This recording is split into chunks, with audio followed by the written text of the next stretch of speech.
नमस्कार, मी Sarjerao Salve, Star India one मध्ये आपणा सर्वांचं हार्दिक स्वागत करत आहे। काय अनुभव आहे मुख्यमंत्र्यांच्या भूमिकेचं राष्ट्रवादी काँग्रेस पक्षाने सुद्धा अभिनंदन आणि कौतुक केलेलं आहे। कारण आदरणीय अजितदादांनी मागे जी आमदारांची बैठक घेतली होती त्या बैठकीत सुद्धा की आता ओएसडी पीएस यांच्यावर कडक लक्ष सरकारचं राहणार इथून पुढे, त्यामुळे सर्व मंत्र्यांना संबंधित मंत्र्यांना सूचना तशा दिल्या होत्या। आणि हा जो निर्णय घेतला, हा निर्णयाचं प्रत्येकाने स्वागतच केलं पाहिजे। कारण मंत्रालयामध्ये ज्या पद्धतीचा सुळसुळाट दिसतो किंवा दिसत होता, आता दिसणार नाही अशी मला अपेक्षा आहे की एखाद्या मंत्र्यांचा ओएसडी किंवा पीएस त्याच्या हाताखाली 10-10 पीए आणि त्या पीएंची आवाजवी मागणी, याचे आम्हाला कळू अनुभव आहेत आणि जे अनुभव आले ते आम्ही आमच्या नेत्यांकडे मांडले आणि त्यांनी त्यावर कारवाई पण केली।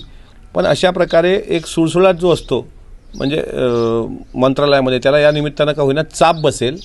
मात्र मुख्यमंत्र्यांचं याबद्दल खरंच अभिनंदन केलं पाहिजे। तुमचा अनुभव नेमका कोणाच्या संदर्भात आला होता? काय माझा अनुभव होता शेतरस्त्याच्या संदर्भामध्ये। महाविकास आघाडीच्या काळामध्ये शेतरस्त्याच्या कामासाठी मी संबंधित मंत्र्यांच्या एका पीए माझ्या संपर्कात आले आणि त्यांनी इतके किलोमीटर करता इतके जर तुम्ही दिले तर कदाचित ती कामं लवकर होतील। कारण माझ्या जिल्ह्यातल्या एका व्यक्तीने थोडी आर्थिक देवाणघेवाण करून काही कामं मंजूर करून आणली होती, जो व्यक्ती पदावर पण नव्हता। मी त्यांना म्हटलं, मी आमदार असून पण कामं होत नाही तर संबंधित व्यक्ती कुठल्या पदावर नसताना कामं कशी होतात? तर नंतर मग काही दिवसानंतर शोध घेतला तर असं लक्षात आलं की आर्थिक व्यवहार झाल्याशिवाय ही कामं मंजूर होत नाहीत। तर आता 5 लाख रुपये देऊन 50 लाखाची कामं मंजूर केल्यानंतर त्या कामाची क्वालिटी काय राहणार? तो विषय मी दादांच्या पण कानावर टाकला होता आणि त्यावेळेस दादांनी सांगितलं की ही कामं आता अजिबात अशा पद्धतीने करायची नाही। जर असं कोणी आढळलं तर त्याच्या बाबतीत मला सांगायचं, मी ती कडक कारवाई करेल। त्यामुळे मला तो अनुभव आला। पण नंतर मग मी परत ह्या जिथं आर्थिक व्यवहार करून कामं होत असतील त्यापेक्षा ते व्यवहार न केलेले बरे। तुम्हाला किती पैसे मागण्यात आले?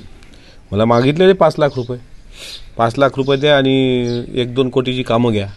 पण ते म्हटलं नाही, माझ्याकडे तेवढी कॅश नाही आहे सध्या, त्याच्यामुळे एवढे कामं मला नकोत। पण आणि अशा प्रकारे 2-4 डिपार्टमेंट असे होते की जिथे पैशाशिवाय काम होत नव्हतं।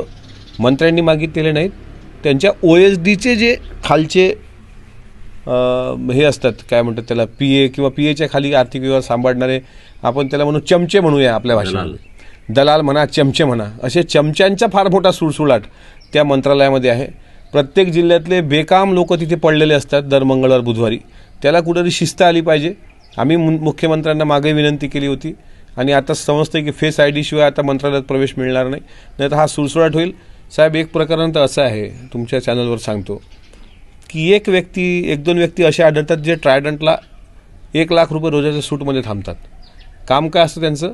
ते फक्त मंत्र्यांच्या ओएसडीला भेटतात, काही आर्थिक व्यवहार करतात आणि त्या भरोश्यावर ते 1-1 लाख रुपये रोजाच्या सूटमध्ये ट्रायडंटमध्ये राहतात, काम काहीच करत नाहीत, पण कामं मंजूर करून देतात इतर आमदारांचे। ह्या गोष्टी सरकारला कमीपणा आणणाऱ्या आहेत, त्या कदाचित देवेंद्रजींच्या लक्षात आल्या असतील आणि म्हणून सरकारचा कारभार पारदर्शक चालावा याकरता त्यांनी हा निर्णय घेतला।